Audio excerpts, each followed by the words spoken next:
Hello, boys and girls and boys.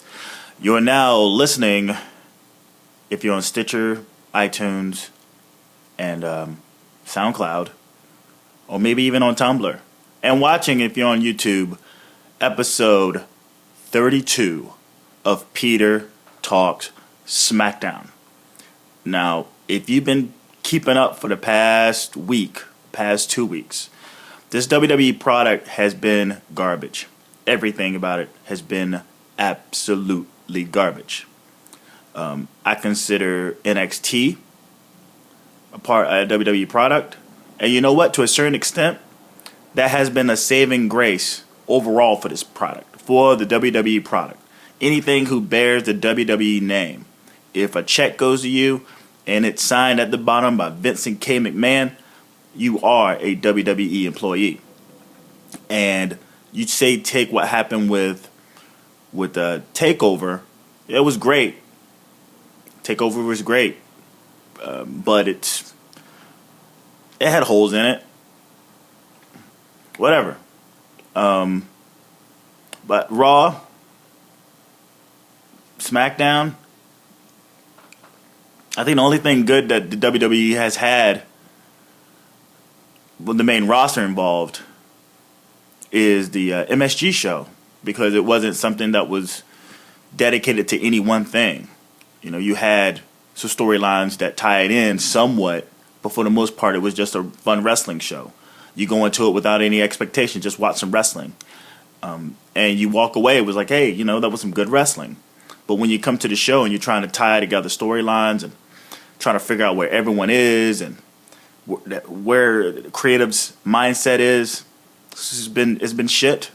It's absolutely been shit. And if you are interested to listen and or watch the previous conversations I've had with this whole Peter and Jake Talks Wrestling YouTube or Tumblr or Stitcher or iTunes page, SoundCloud, if you're interested, just go back a couple episodes. My Raw recap, my Raw garbage recap, thanks for the support. Thanks for checking that out. Also, thanks for checking out the New Day podcast. Also, thanks for checking out the Peter and Jake Talks Wrestling. Definite boost over the past couple of days of people watching it. And I don't know whether it's people thinking that it's a wrestling show, I always do the picture and the meme and I get clicks. And I don't know whether you guys are actually watching the YouTube or thinking that it's the match. I mean, in the thing it says Peter and Jake Talks Wrestling or Peter Talks. It's not like Raw and then the date. And then, it obviously screams podcast or video cast. But either way, if you're clicking, you're checking this shit out. Thanks a lot. And I don't want to thank the WWE for the past couple of weeks of the garbage they've been giving us. And, you're not here to hear me banter, but this leads up to this Smackdown. Last Monday's Raw was garbage. It was really garbage. You want to stay positive, but you're thinking, all right, I'm just going to go into this Smackdown thinking they're going to cut ties with some things and maybe just give me a wrestling show, something where I can sink my teeth into and not feel like I can nitpick. But lo and behold, nothing really improved. Even for a show that's like more based on wrestling and you get to see a lot of your favorites get in the ring and do the thing and maybe cut promos and have longer matches, and it's a 2-hour show, You think you could just take a break from the razzle dazzle that is WWE Raw. This episode we got no Kane, thank God. We got no Seth Rollins, thank God. But we did get our share of Roman Reigns, and we got our share of Dean Ambrose. It was cool there in Cincinnati. Everyone was happy for the hometown kid. But yeah, they're in Cincinnati, right? And right from the jump, to take us into the show, we find out that we get Dolph Ziggler versus Rusev, as Summer Rae is the special guest referee. And I just went, just like that. You got, then you also find out that the Dudley Boys with Dean Ambrose, the hometown hero, will go up against the New Day in a 6-man tag. First off, we get Roman Reigns, and he's versus Bo Dallas, and that becomes basically a squash. And then Roman Reigns cuts a promo and on Bray Wyatt, and then Bray Wyatt shows up on the screen. Now, I'll say this. Raw could have been less of garbage if this thing right here, what they just did on this opening. Now, giving Roman Reigns a mic is still kind of like dumb. But, man, rather than see him go in there and have a crappy match against Braun Strowman, Mr. Kick, slap, punch, clothesline kick. Rather than see him in a match with Braun Strowman, over a meaningless match that did none of them any favors, especially, well, Roman Reigns on the mic and especially Braun Strowman in the ring. They should have done this, and then having, Roman Reigns and Bray Wyatt touch. They could have just done this. I think this is what I said even on Peter and Jake Talks Wrestling episode 60. Like, why is that there? You could put Bo Dallas in there or something. Get a squash and then have a little bit of words from a distance from the two guys. This is nice. I'm gonna say it's great, but it was like, whatever. I digress. I'm just saying, this should have been on Raw and not SmackDown. You know what I'm saying? I wasn't mad at it. It's just a couple episodes too late. And again, I'm just ready for this Roman Reigns. Roman Reigns has been fighting. It seems like Roman Reigns has been fighting Bray Wyatt since like 1820. Like this is long, and it hasn't really resulted in anything. That's the funny part. They try to get integral parts in there, but then it just nothing has worked. The only thing that's going to work about this feud is that it ends, right? Because where's the advancement of anything out of these two guys' careers? It's just a waste. There's no anything. Whatever. We get a rematch, next match of Cesaro, Neville versus Barrett and Sheamus with Cosmic Wasteland in the stands holding Stardust section. Now, last Thursday, we find out that Stardust is like, yeah, well, hey, Neville, fuck Neville, I'm out, I'm moving on. And he picks a card and he's like, yo, here's the guy, it's written in the stars. Like, who is it?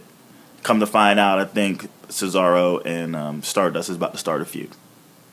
Big whoop-de fucking do, right? For the both of them, honestly. Cesaro, I don't know. A guy who should be pushed, not to the moon, but given just better opportunities. You take out like Stardust, Cody Rhodes, who is just in this gimmick, and it just seems like he's not going to let it go anytime soon. You want to make the best of it, but this is what is to become of. You just go, hey, I want to fight Cesaro. Silliness. Cesaro gets pinned with a bull hammer. On Monday it was Neville. Today it's Cesaro. He gets hit with a bull hammer, and God, this is so sickening, man. And Sheamus gets the pin. And once you think about it, you look at the tag team of King Barrett and Sheamus. They actually look like a cool tag team. Once you think about it. I mean, they're big brutes. You can just give them a name and, like, have them do that rather than King Barrett and fucking this Money in the Bank holder who's just, that's all he is. You forget that the Money in the Bank actually exists, that it's on Sheamus. You just forget it, you know? And I think there's an overall consensus that, please, to fucking God, Sheamus does not cash in and actually becomes the WWE World Heavyweight Champion. I mean, maybe there's some Sheamus fans out there. Maybe he's moving some product. Maybe it's all in Ireland. But Lord, I think this is the first overall, like, don't cash it in, don't become champion. Why not just have these guys as a tag team? Why not just move this into the tag team division? You know, you got makeshift guys, and then you have like the actual tag teams that suck.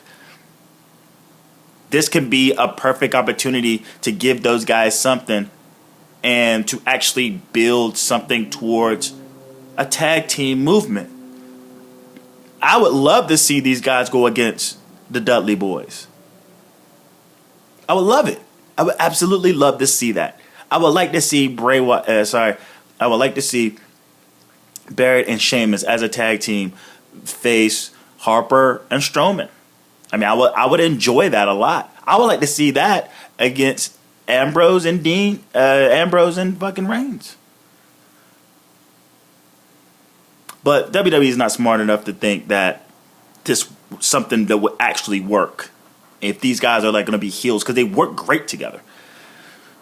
But what they're doing with Neville and Cesaro is criminal. You got Summer in the back, and she takes a shot at Renee Young. Not a good night for Renee Young. But it starts off with her talking about what happened with Summer Rae. What happened between Lana and Rusev. Now, breaking kayfabe, it's a well-known fact that Vince McMahon is not a fan of couples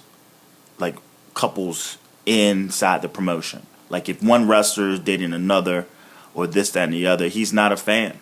He's not a fan. He's never been a fan of it. He never will be a fan of it. And this is why we get the storyline with Summer Rae and Rusev with the TMZ. Because this is almost a rib.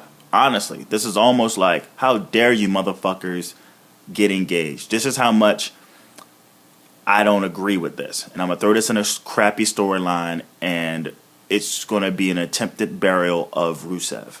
A guy who's actually been losing, a guy who was held so strong for like a year and a half, and then all of a sudden he just starts losing on SmackDown, but then he finally lost on Raw just recently clean. This guy's, like I said on Peter and Jake Talks Wrestling, there's no turning back for this guy. Like, this is it. If anyone thinks that there is a shining fucking moment or, like, anything possible that can happen good to this guy moving forward, yeah. I got some real estate I'd like to sell to you in the Sahara Desert, if that's the case. But she takes a shot at Renee Young, who dates Dean Ambrose, and she makes a comment like, I know how, like, don't worry about me. I know how to separate my professional and private life. And it was a shot at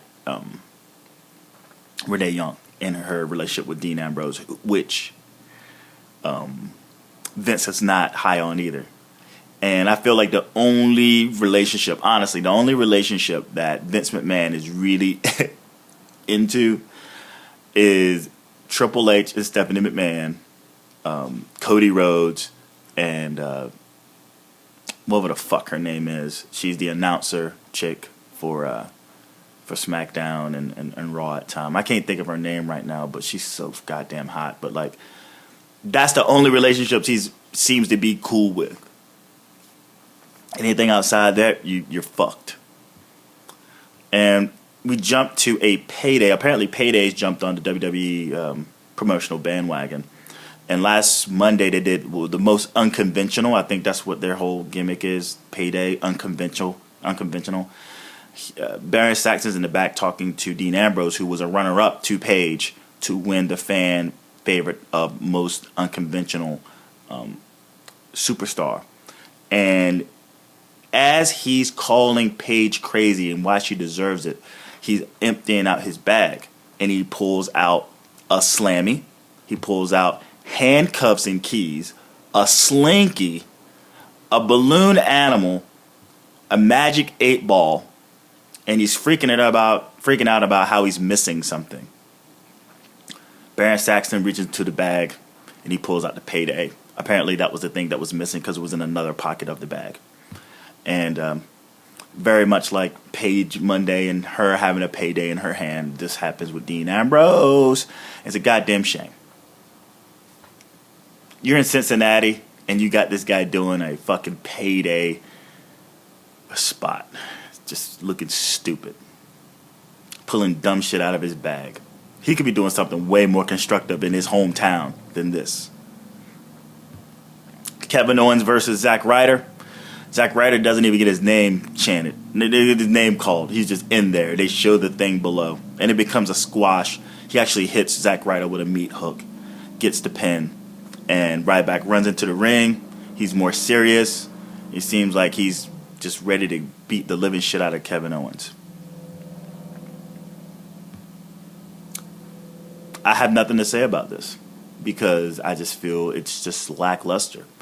Whatever you tried to do with Ryback, this whole talkie, the truth, and all this sort of inspirational Bo Dallas type shit, it just didn't work. And now you're trying to revert back to him just being an angry oaf. I feel like you missed your boat. As soon as you put that title on Ryback, you should have fucking just had him destroy people on his way to becoming a world champion. How hard is that? But nope. You got to give him dialogue. You got to give him feelings. You got to give him emotions and things to conquer. It's stupid. It just worked. And now you want to make up to a speak less, mad, badass. I just feel like I don't care. I don't care about you, Ryback. I don't care about you anymore. Hit the reboot button. Get him out of there. Unless you do something super drastic. It's really hard for me to take him serious. And Kevin Owens, he's just a brat. I'm sick of him being a brat. You want to be a strong intercontinental champion, a proud intercontinental champion, I get it. But like, you're a brat. You got a brat, and you got a guy who I don't care much about. And it's sad. Both of these dudes have like awesome futures. But you're not booking these guys to any reason for me to even care. You would get a video package of the Rollins-Kane feud, like I fucking care. You get Paige apologizing to Natalya in the back and trying to make things right. Whatever. Ziggler versus Rusev.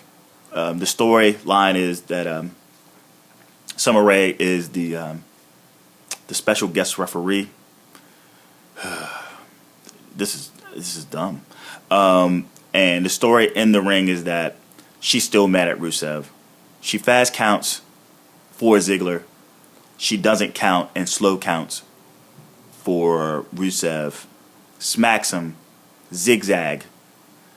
Dolph gets the victory. Rusev's, again, there's no turning back from Rusev. That's it. This is it. I feel like very soon he's going to get featured in Endeavor. If not now, there's no turning back. There's no coming back from this. This is dumb. Who does he feud with? I mean, what? Lana comes back and then they keep the storyline moving. I don't want to see that shit. I'm done. I'm done with this entire love triangle. And as Dolph Ziggler tries to walk out, Summer Rae's like, I want you back. And he's like, I don't play games anymore. And it's like, just 2 weeks ago, he was giving that bitch earrings and saying that it may mean more. So they inconsistencies, man.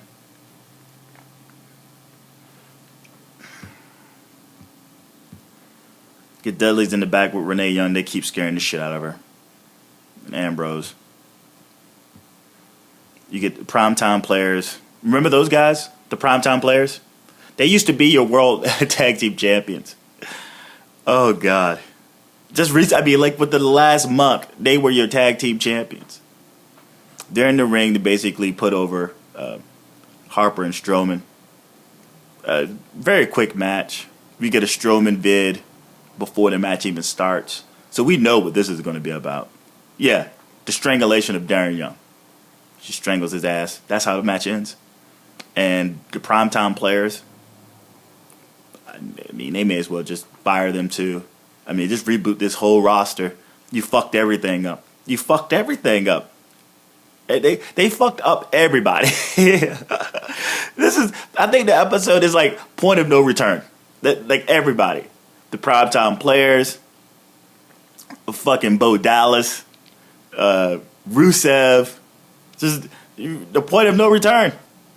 There's no returning from this. Dean Ambrose, what? You're your hometown. You get played like a sucker. Charlotte versus Fox, and you get Charlotte winning with the figure 8 with no interference by the Team Bella. And then, but after she gets to figure 8 and it's a clean victory, supposedly because she's a champ, she should be beating Alicia Fox and not getting pinned after a missile drop kick from Brie Bella of all people. Brie fucking Bella drop kick pin. This has happened Monday. But after the figure 8 tap out, Team Bella just ambushes both Charlotte and Becky Lynch. The numbers game, so obviously they're going to get their ass whooped. And then Paige comes out for the save.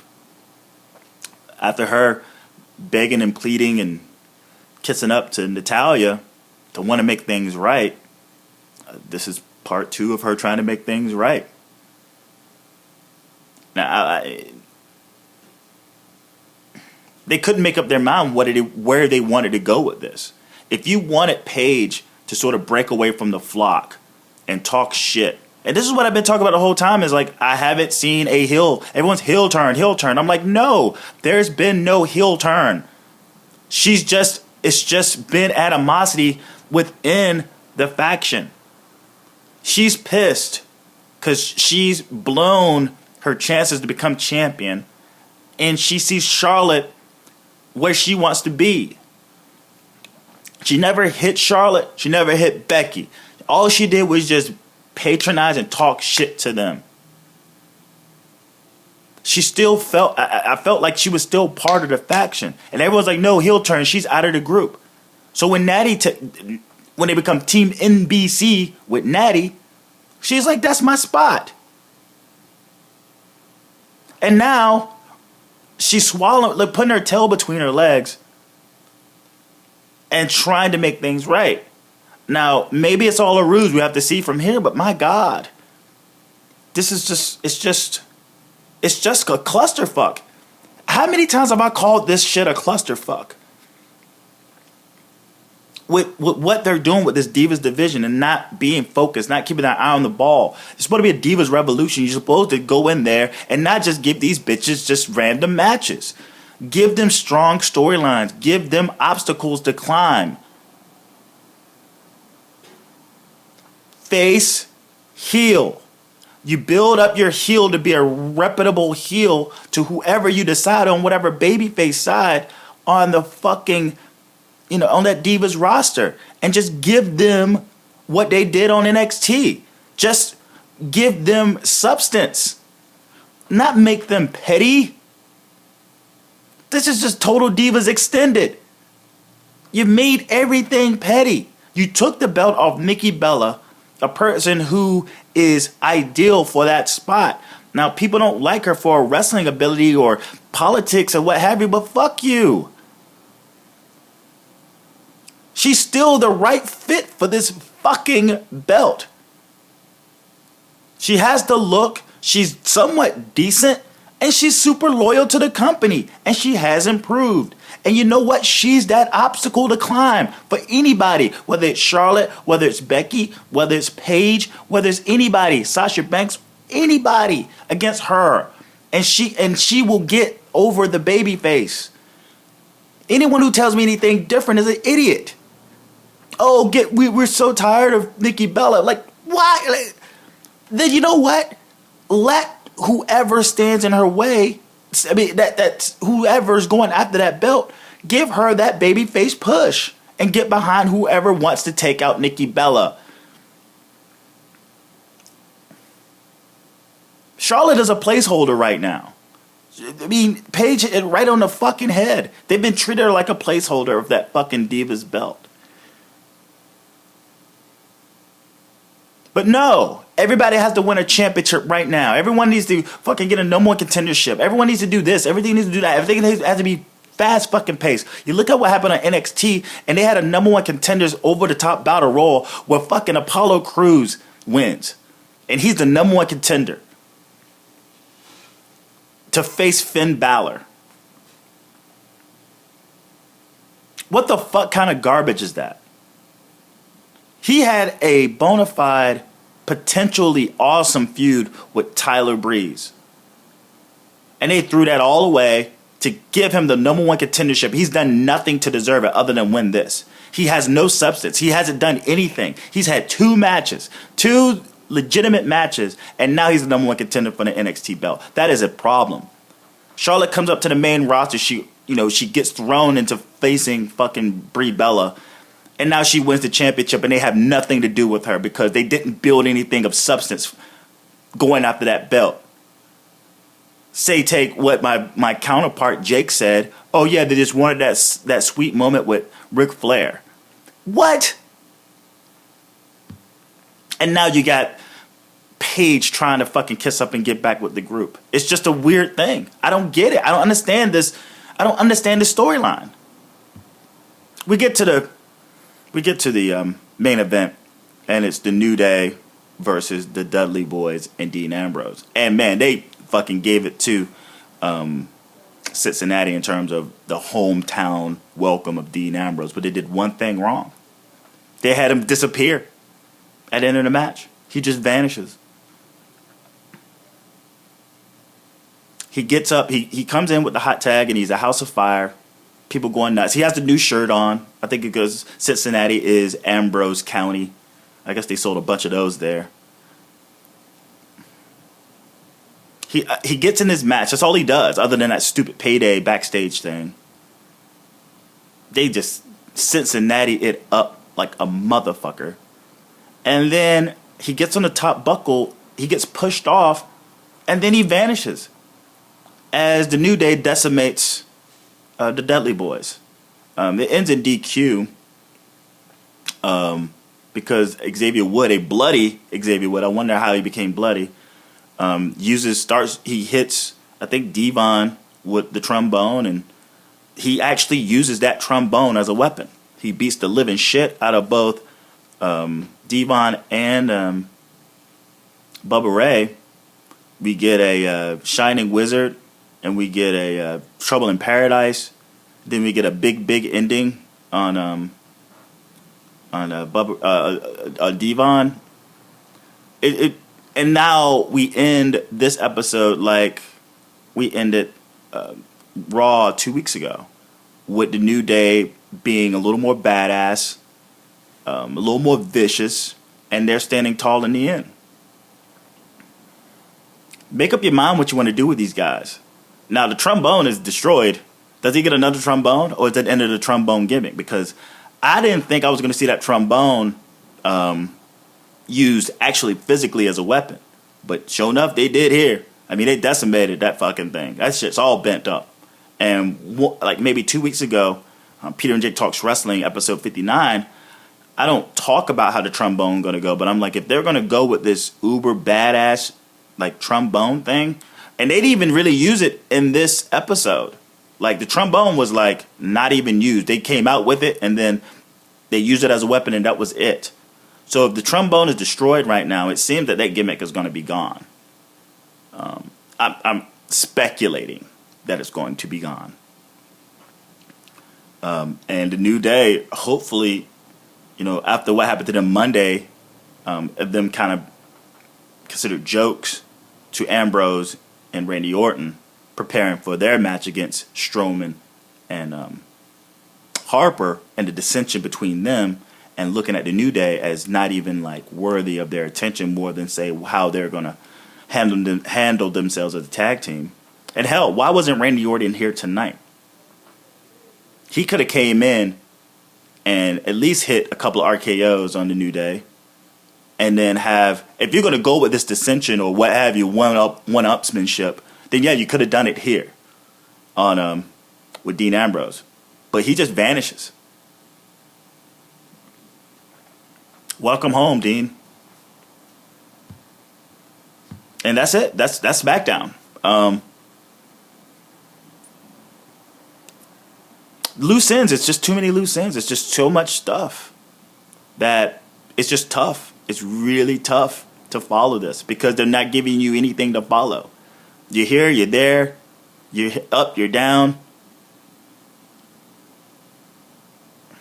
It's really no use. It's really no use to really start caring. Like, you just got to put up with what they got for you. And I was watching the Slag Daddy TV or Off the Ropes, OTRS, Off the Ropes show. And this dude, Slag Daddy, who I've had on here before in an interview. And he just goes, I think Vince McMahon is really trying to destroy his own product. I think once he's dead and in the grave, he's going to take that fucking promotion with him. He's going to take the promotion with him. And he's going to fuck it up so bad. And when he hands it over to Stephanie, when he hands it over to Triple H, it's like, okay, fix this shit. It's just a funny theory, man. But it sounds so true. It sounds believable. Just look at what's going on. Any and everybody should be on top. That should be on top. And your superstars and your up-and-comers and your debuters and the things that should be going. Guys that should be given the mic are not given the mic. Guys that should not have the mic are given the mic. People who have positions like King of the Ring and Money in the Bank should have those, The only thing they have right, and you got your mid-card, you got your fucking heavyweight champion in a mid-card fucking feud against one of the oldest main roster guys there is, which is Kane. He's been there since the fucking beginning. And he's actually challenging for the world championship. You got a really old dude and a guy that's never on TV, Brock Lesnar, headlining a pay-per-view. And they don't even have the decency to show up to promote, other than say next Monday. They're going to show up and do a little something. And then that's it. But there's been this space in between where we haven't seen them. And if they have been shown, it's not to really anything. WWE's in yeah. Like, moving forward, man, what the fuck? It's just going to become more and more of a mess. And you know what? Honestly, I feel like that's going to be me moving forward in terms of this. And I can sit and I can bitch and I can complain. But you know what? I think there's going to be a moment where I break and just sort of start encouraging this shit to just turn worse. Right? Like, what are you doing? You want to fuck this up? Go with it. Don't half-ass fucking this up. Maybe as I cheer on how worse this fucking product gets, as I cheer it on, it actually starts to improve. And then I get disappointed because it's improving. So what are you doing? It shouldn't be good. And I think that's the attitude moving forward for me. I'm rooting for this